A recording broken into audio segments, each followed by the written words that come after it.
আল্লাহ কোথায় কেউ বলতে পারবেন? আল্লাহ কোথায়? আরশের উপরে। আরশ কোথায়? আরশ কোথায়? আপনি এখানে আছেন 500 বছরের রাস্তা ডিঙ্গে উপরে প্রথম আসমানের ব্যাস হলো 500 বছর, ওইখান থেকে আরো 500 বছর, ওই আকাশের ব্যাস 500 বছর। এইভাবে সপ্তম আকাশের উপরে চলে গেলেন।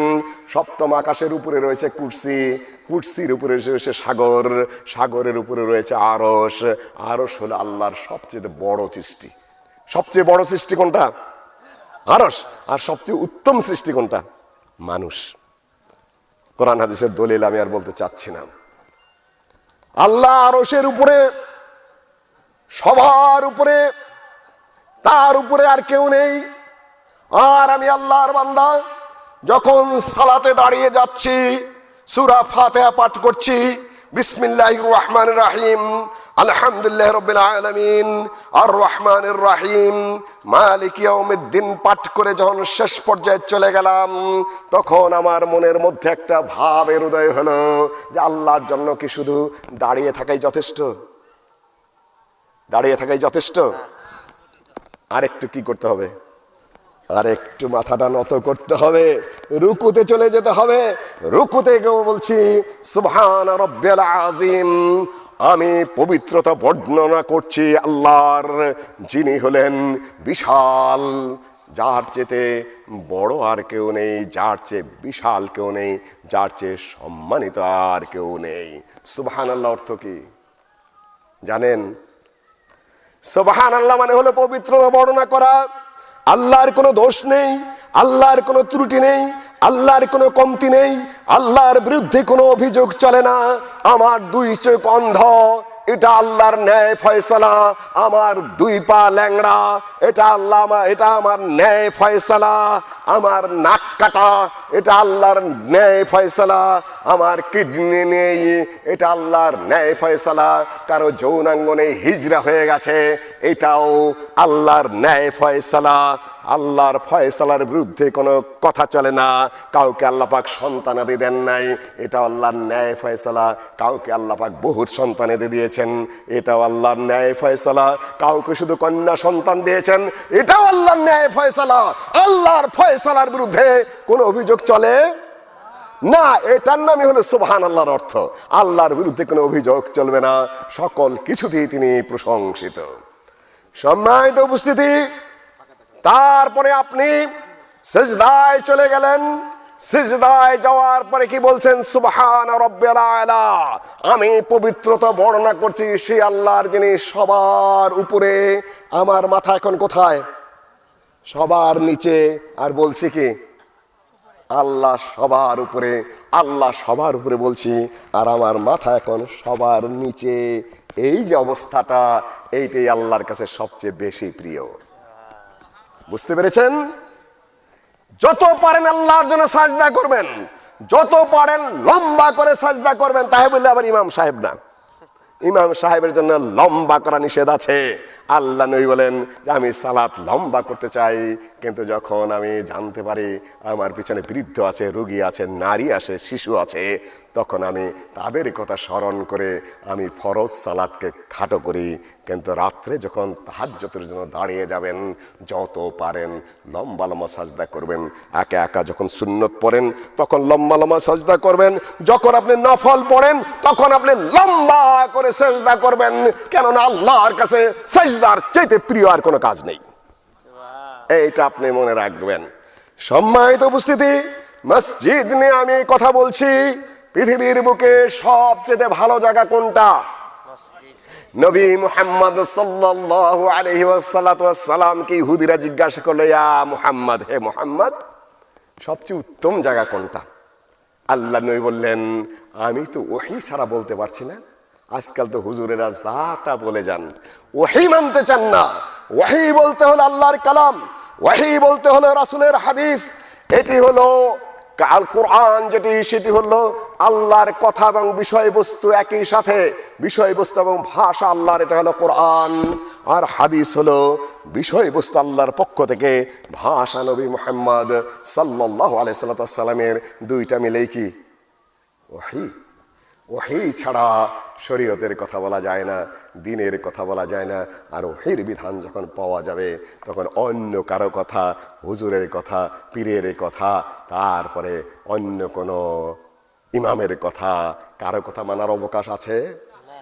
নাই। আল্লাহর নবী যেখানে বলছেন যে ওহী ছাড়া আমি বলতে পারছি না, জিবরাইল আসলে আমি তাকে জিজ্ঞাসা করব। জিবরাইল এসে গেলেন, জিবরাইলকে আল্লাহর নবী জিজ্ঞাসা করছেন, হে জিবরাইল, আল্লাহর কাছে সবচেয়ে প্রিয় জায়গা কোনটা? জিবরাইল বলছেন, আমিও তো বলতে পারছি না। মুহূর্তের মধ্যে তিনি ঊর্ধ্বাকাশে উঠে গেলেন, ফিরে এসে বললেন যে আমি প্রশ্নের উত্তর নিয়ে এসেছি।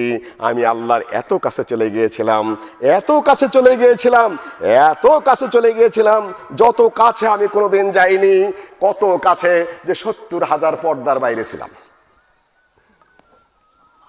তা আল্লাহ পাক কি বললেন? আল্লাহ পাক বললেন সবচেয়ে আল্লাহর কাছে প্রিয় জায়গা হলো মসজিদ। আমার মসজিদ হয়ে যাচ্ছে, তাই না? মসজিদ।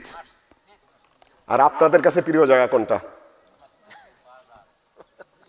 যেটা আমি বলি নাই, আপনি ওইটুকু বলে দিছেন।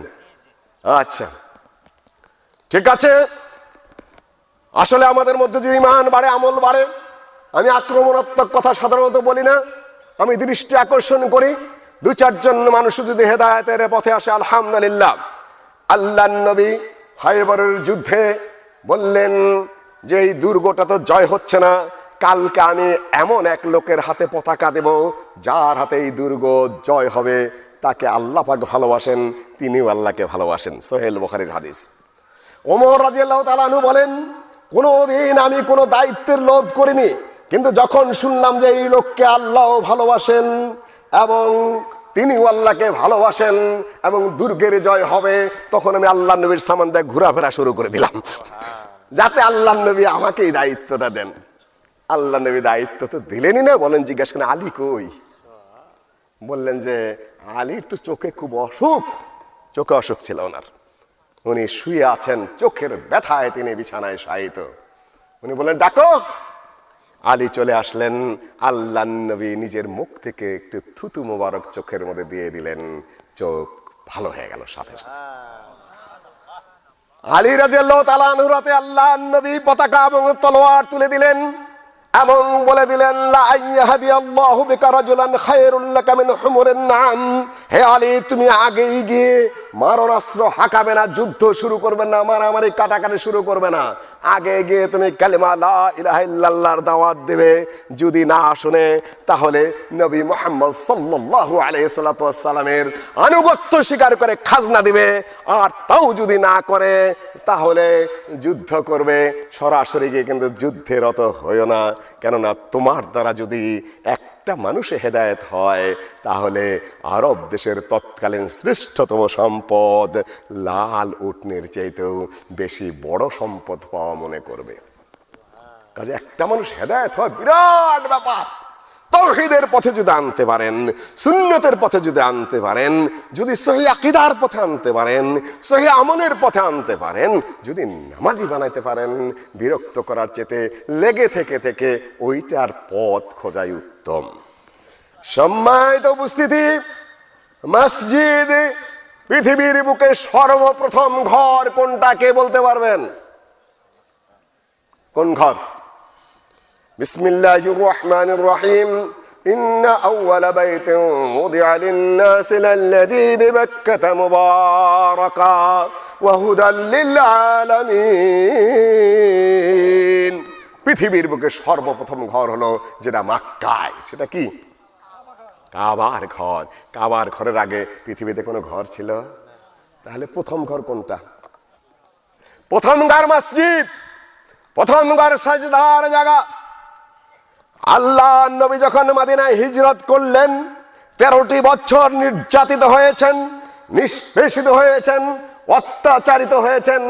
একটু শান্তি এবং স্বস্তির জায়গা মদিনায় গিয়ে তিনি বলতে পারতেন, এখন তো আমি তোমাদের নেতা, আমার জন্য একটা বঙ্গভবন না হলে গণভবন না হলে মদিনা ভবন বানায় দাও, আমি কিছুদিন এখানে আরাম করি। আমার জন্য কিছু গাড়ি বাড়ি যা আছে, সুযোগ সুবিধা আছে, বেতন ভাতা যা যা প্রয়োজন, রাষ্ট্রের সম্পদের যতটা সাইজ করা যায় আমাকে এখন দিয়ে দাও। আল্লাহ নবী তাই বলেছেন নাকি? মানুষের, সাধারণ মানুষের নেতৃত্ব আর আল্লাহ নবীর অসাধারণ নেতৃত্ব এক নয়। তিনি গিয়ে প্রথম সুখ শান্তির কোনো চিন্তাই করলেন না, কেন তার সুখ শান্তি তো জান্নাতে, পৃথিবীতে না। তিনি গিয়েই প্রথম মসজিদ বানালেন। সেই মসজিদের নাম কি? কুবা। প্রথম মসজিদ যেটা বানালেন সেটা হলো কুবার মসজিদ। কাজেই পৃথিবীর বুকে সর্বপ্রথম ঘর হলো মসজিদ। আপনি মনে রাখবেন যে আপনার ঘর আগে নয়, মসজিদে ঘর আগে। আপনার ঘরের ফ্যান আগে লাগবে না, মসজিদের ফ্যান আগে লাগবে। আপনার ঘরের টাইলস আগে লাগবে না, মসজিদের টাইলস আগে লাগবে। আপনার ঘরের প্লাস্টার আগে হবে না, মসজিদের প্লাস্টার আগে হবে। আপনার ঘরের বাথরুম আগে হবে না, মসজিদের বাথরুম আগে হবে। আপনার ঘরের কোনো কিছুই আগে হবে না যতক্ষণ পর্যন্ত না মসজিদ কমপ্লিট হবে। এটাই নীতি, এটাই পদ্ধতি।